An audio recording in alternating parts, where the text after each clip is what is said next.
In this video, I'm going to cover how to create a selection circle that goes underneath a unit in your game. And the circle will follow the unit as it moves, whether off or on the ground. In addition, the selection circle can change colors to indicate what type of unit you are selecting. So it's a great way to highlight a unit in your game. What's up everyone? John here. So I want to go over how to create this cool selector circle that can go underneath the models in your game.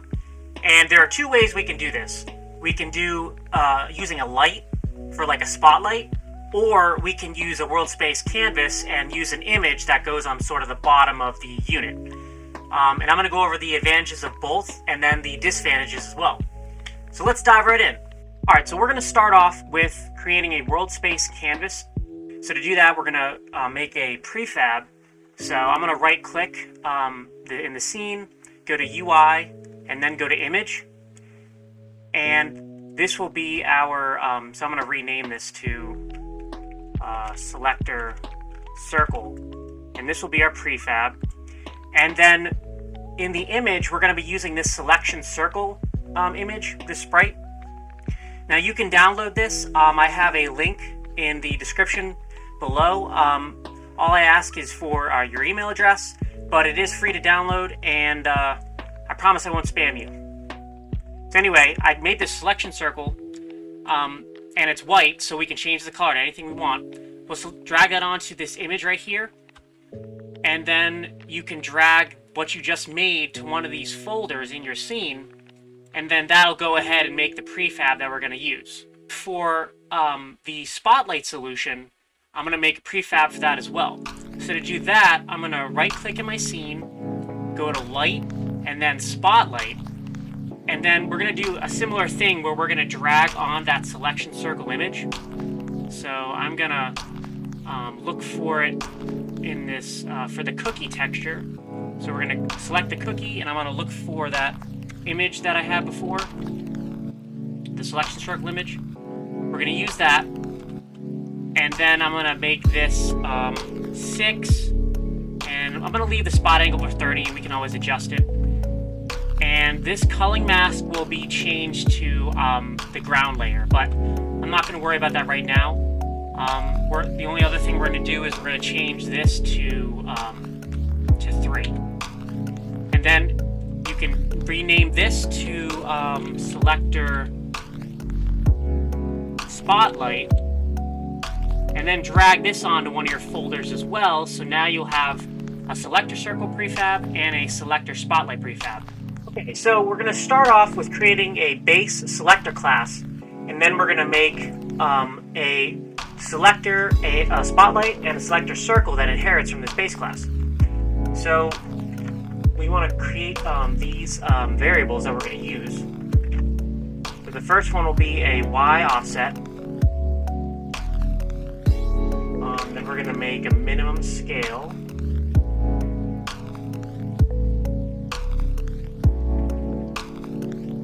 And a multiplier so that the circle is changed depending on the scale of the unit. And then we have a prefab. And those two prefabs that we made before this, we're going to use those and attach it to this variable right here. And then we're going to have to make some virtual functions that we want to be overridden. So first one is we're going to set the instance.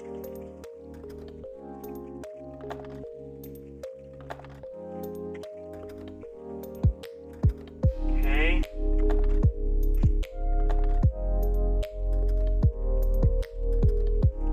And then we also want to set the color.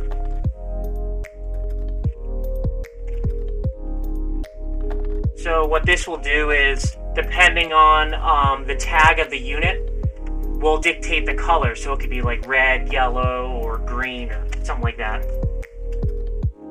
And then we also want a scale. We want to be able to set the scale.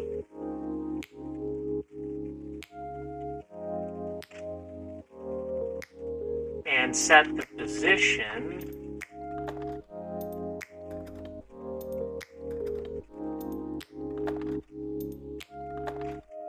And when we set the position, it'll be based on the collider, because if you're close to the ground, we want it maybe above the unit if it's a spotlight.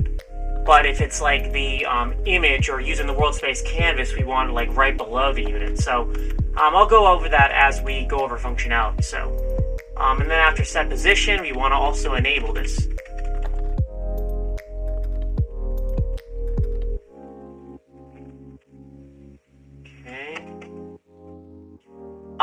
And one little thing I want to do is when we set the scale, I like to use a minimum scale value, because if it's hard to see, then at least we can default to whatever this minimum value is. So I'm also going to be making a get scale function that'll return the minimum scale if we exceed that.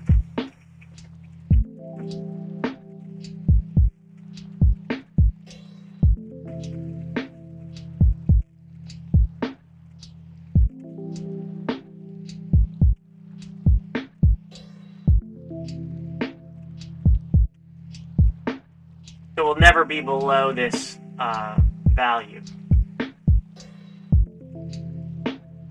So these are our base functions that we want to inherit from.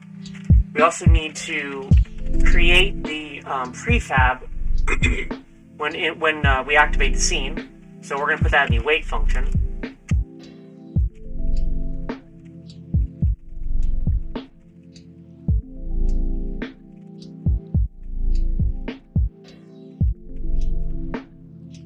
And with this prefab, this is the thing that we will be, activating these functions on. And then the bulk of our functionality will happen in this update function.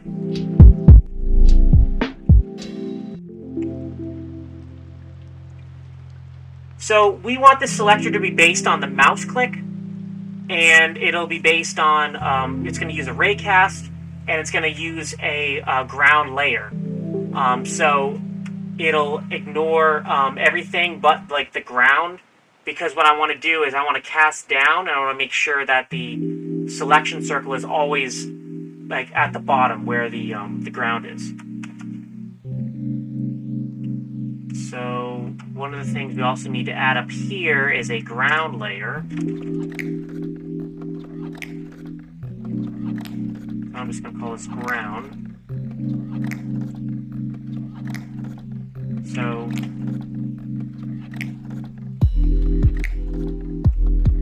if the button is clicked, we're going to cast a ray.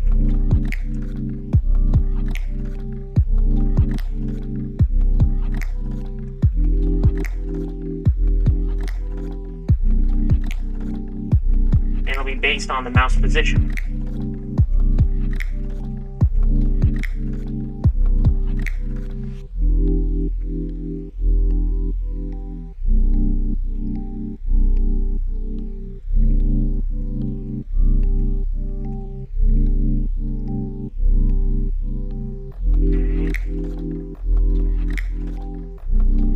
Alright, so we click a button, cast a ray. If it hits something, we want to pass this information. What I like to do is I want to be able to, based on the tag of the unit I'm hitting, change the color of our selection. So we're going to make this class called unit tag, and this will indicate what color we want to, change the selection circle to. And then we want to be able to serialize this class so we can update it in the inspector.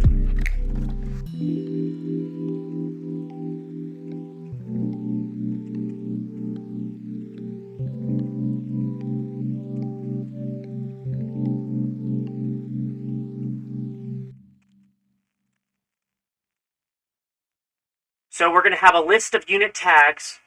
When we click a unit in the scene, it's going to look to see if that tag exists on the unit, and then if it does, Then we go and grab the color, and then we update the circle. So here we're going to do a list.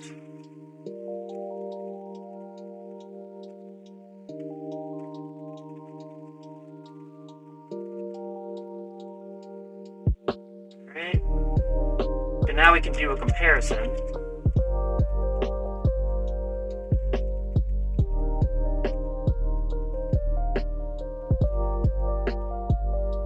So if the name of our unit tag equals the collider tag, we have something. And now we can set the color of our selection circle based on the color.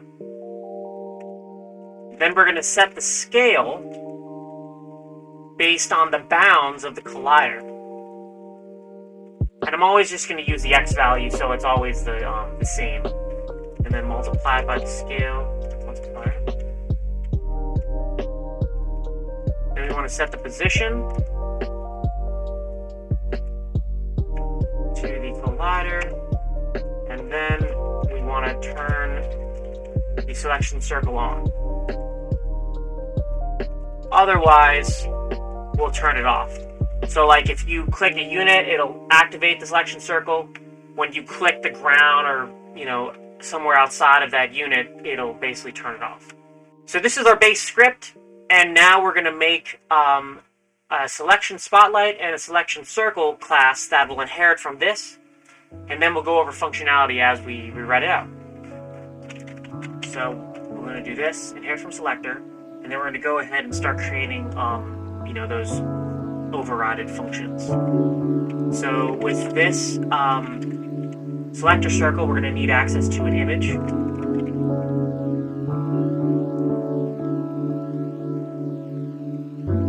And then also the canvas.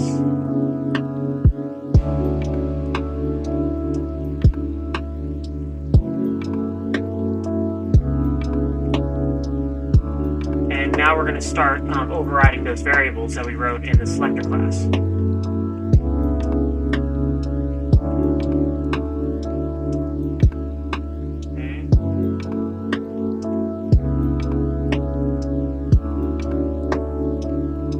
So we want to gain access to the canvas, because this is what we're going to be assigning to the unit in world space, and I'll show you that. And then we want to assign the camera.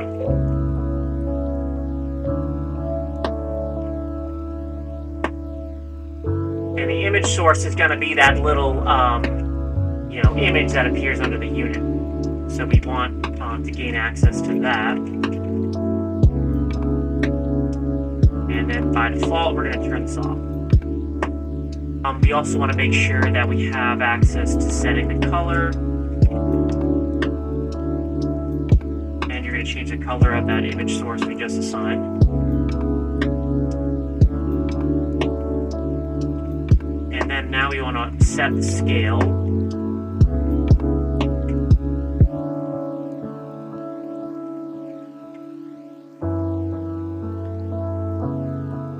So that getScale function we made in the selector class, we're going to want to get that scale. And now we want to assign it to the image source.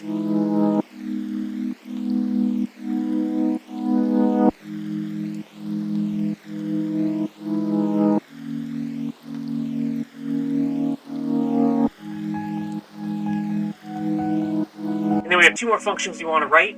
We want to override the enable function.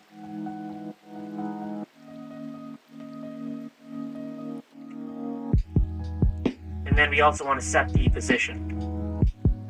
So what we're going to do here is we're going to turn the canvas off based on the toggle. And if we are off, we want to make sure that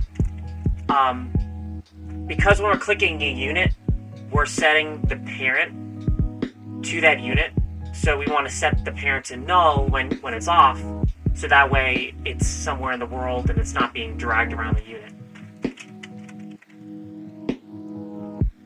Alright, and then the last function is you want to set the position.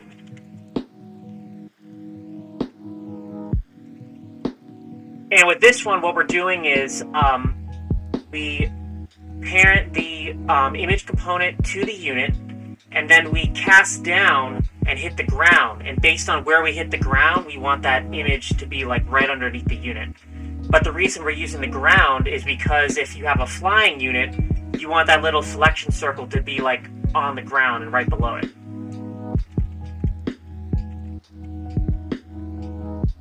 So we're going to start with casting array. And then this ensures that we're only hitting the ground level.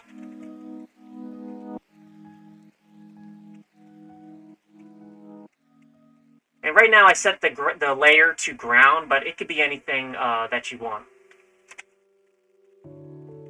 as long as you reference it.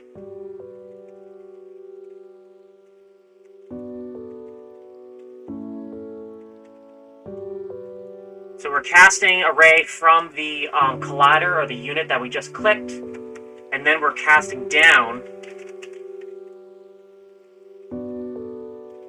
And then we want to grab our hit. We're casting down by like a range of 1,000, and then you want to cast the layer mask. So if we hit something, we're going to take the canvas's current position,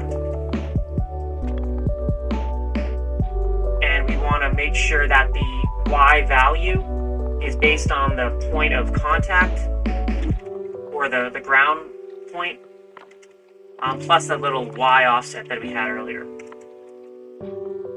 Then you want to set the position, and then you want to parent it to the unit, so that the selection circle moves with the unit, or as the unit moves. And then this is important because I want to make sure the X and the Z are 0, so it stays centered with the unit, and we only need to change the Y value at that point.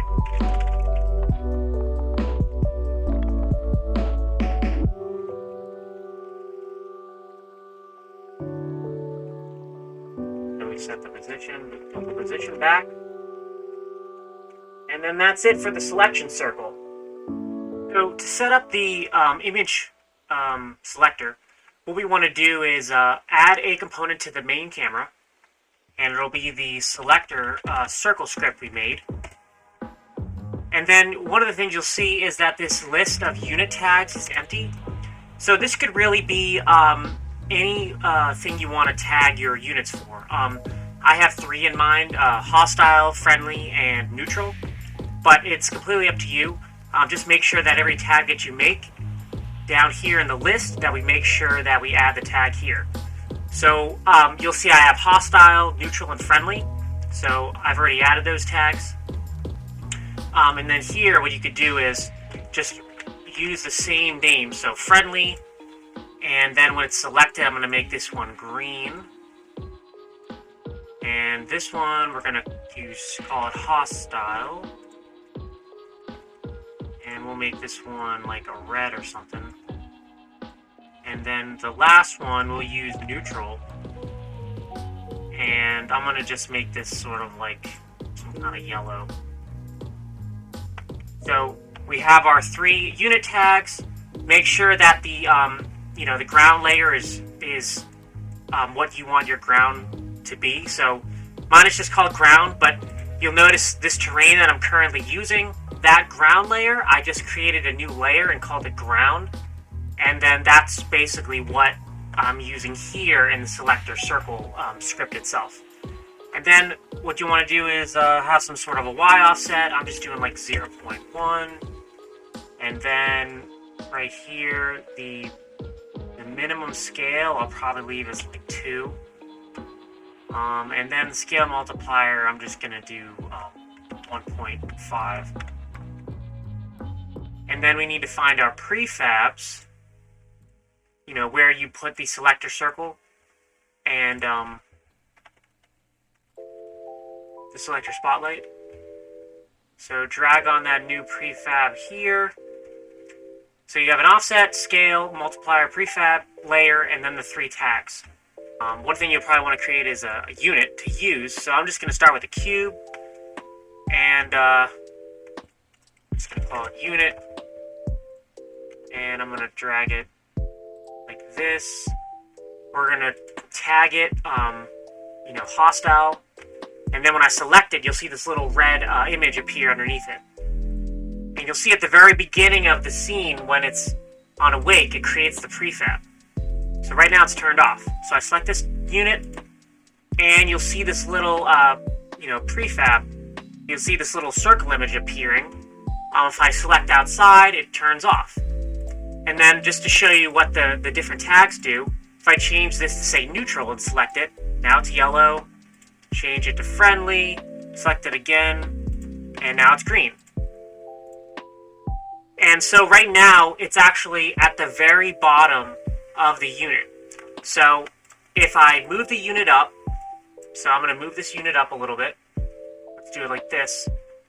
Because we're casting down on the ground and using that point, if I click this, it's going to start at the very bottom. And because it's attached to it, now it moves with the actual cube itself. So one of the things I wanted to show, though, is one of the disadvantages of using an image, though, is that depending on how the terrain is, so I'll move this really low. Depending on how the terrain is, if you move this box closer to where, it might cut it off. See how it's sort of, here, I'll get a little closer. See how the unit or the selection circle is cut off when it gets a certain height? Now that's because it's static and the image stays with it. Now a spotlight will go over the terrain, but it really depends on sort of what you're looking for. Obviously, if I move the unit up a little bit and then select it, see how it's still cutting off? If I select it now it's a little bit higher up because we're higher in the terrain. So just one thing to keep in mind. For the spotlight, we're also going to inherit from the selector class as well. But the difference with this one is that the spotlight will go above the unit. And then if a unit is maybe in the air, we'll have the spotlight cast a little bit above the ground so you can still see it. So let's inherit from the selector class.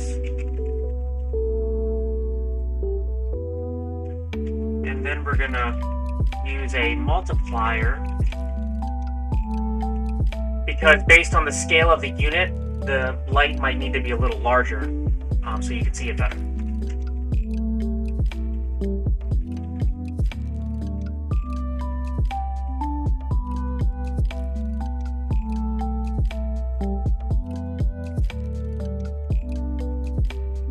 And then we're going to run through those overriding functions again, or we're going to override those functions.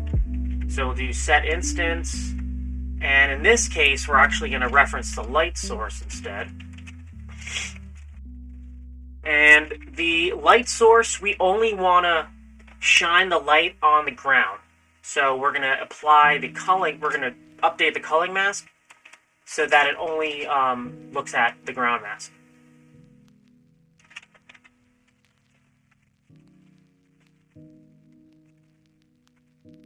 And then we're going to turn this off. Okay, now we want to put in the other overrides and set the color. And this one, we're just going to set the color of the light source. Here, we're going to override the scale.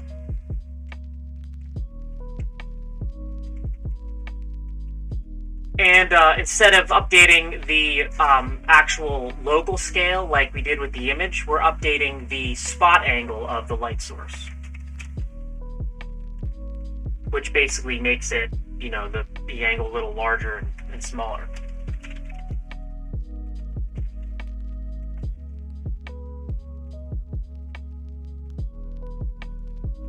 And then we're going to update the set enabled function, make sure that gets toggled. And then again, if it's off, we're going to make sure that the parent is null.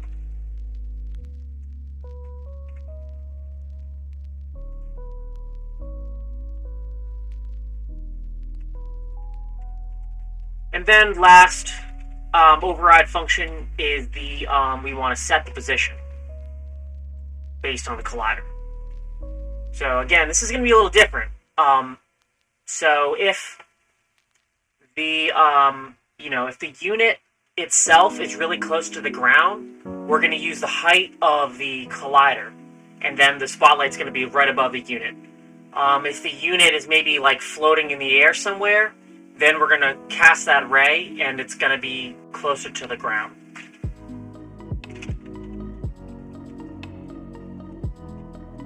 And we're going to make that layer mask again, based on the ground.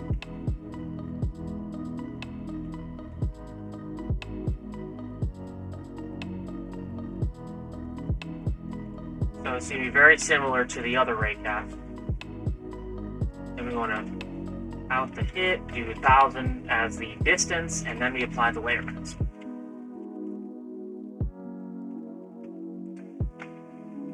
Alright, so now we want to get the distance of when I hit the ground and the position of the collider. And we're going to use that distance to dictate whether it goes above the unit or it goes below the unit.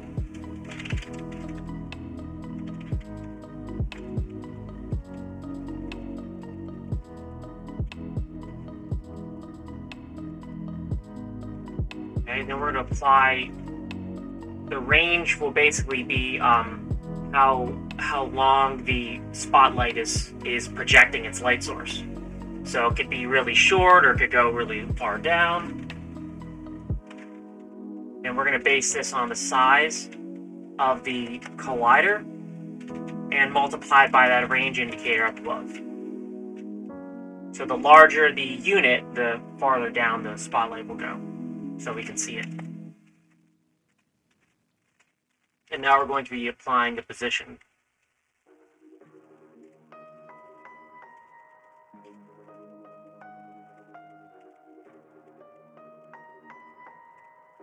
So in this case, though, it's going to be the size of the height of the collider plus the y offset. So it'll be right above it. However, if the distance, like if we're floating in the air, is greater than the height of the collider, then we're going to start at the ground level. So we start at the ground level, hit point dot y, and then we add the size of the collider and the y offset. And now we just need to apply the position.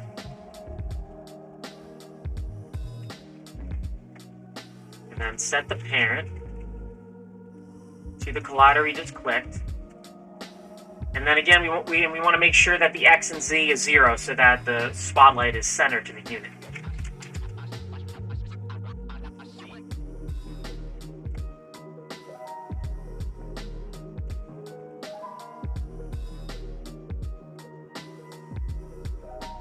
Alright, and then we apply this.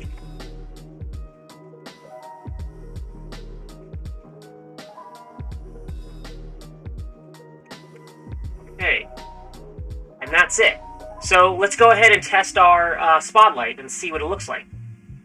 Let's set up the spotlight.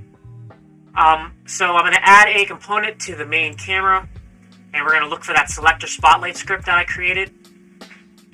We're going to want to name those 3 tags again to this. So I'm going to do hostile, friendly,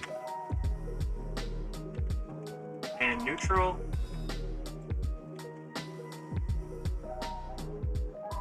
So I'll make this red.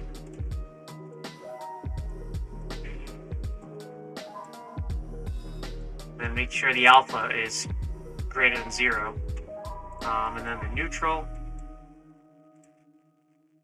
I'm going to do 0.1 for the offset. Let's do a min scale of 3 and then 1.5 scale multiplier. Leave this at the ground layer the same, and then the prefab I'm going to use is a selector spotlight, which is should be this one right here. So we're going to drag this selector spotlight to it. Let's make this the min scale. We're going to make it 80 because it'll affect the spot angle. And now let's play it again. So you see there's like this little light here right below it.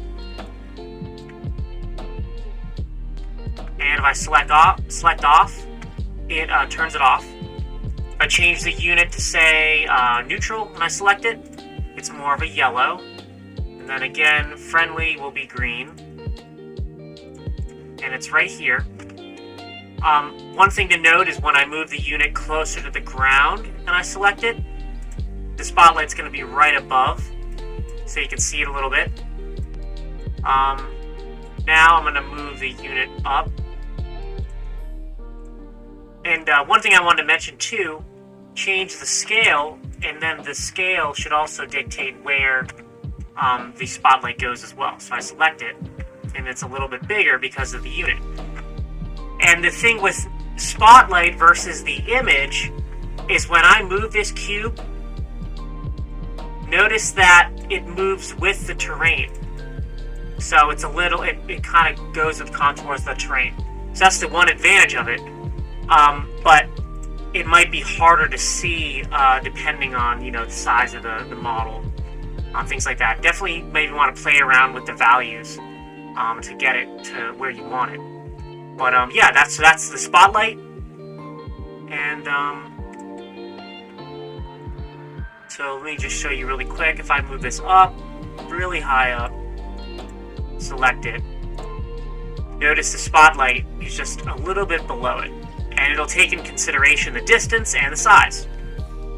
And so that's how you select or create a selector for using a spotlight or an image. Hey, thanks again for watching this tutorial. I hope you learned something. If you did, please consider subscribing. If you have any comments or questions, post it down below. Thanks again for watching, and have a good one.